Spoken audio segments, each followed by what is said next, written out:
It was replaced by the WTO, that is the World Trade Organization. तो WTO ने इसको बाद में 1995 में 8 बार रिफाइन करने के बाद इसको रिप्लेस किया एक तरीके से।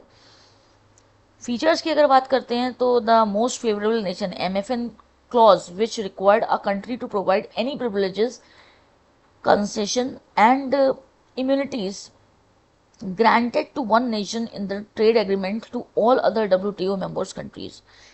डिस्प्यूट सेटलमेंट सिस्टम भी था इसमें, तो ये सभी चीज़ें गैट में इंक्लूडेड थी। नेक्स्ट हमारा जो आता है क्वेश्चन है वो है why was the World Trade Organization formed succeeding GATT. तो क्या ऐसा हुआ जो मतलब इसको इसने रिप्लेस कर दिया एक तरीके से, जैसे कि मैंने अभी अभी आपको बताया।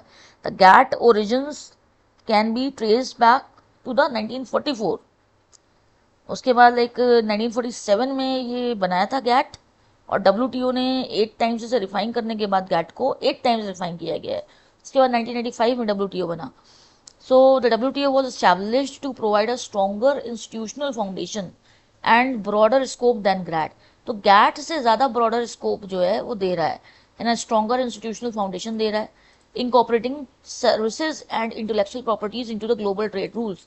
और intellectual properties और global trade rules में proper जो है incorporation है। It was created to offer more stable and consistent environment for negotiating trade agreements and resolving disputes under the single umbrella। तो भाई WTO जो है वर्ल्ड ट्रेड, नाम से ही पता चल रहा है ट्रेडिंग के लिए, तो ये पूरा का पूरा ट्रेडिंग के इन्वायरमेंट को लाइक हैंडल करने के लिए WTO बनाया गया है, वर्ल्ड ट्रेड ऑर्गेनाइजेशन। और लाइक आप इसके रोल्स की बात करते हैं तो की रोल्स इंटरनेशनल बिजनेस में जैसे कि setting and enforcing rules. WTO creates and enforces the rules for international trades and providing a forum for negotiation। The WTO provides a space for members to negotiate trade agreements and resolve trade disputes, monitoring trade policies। The WTO reviews national trade policies, review करता रहता है national trade policies को।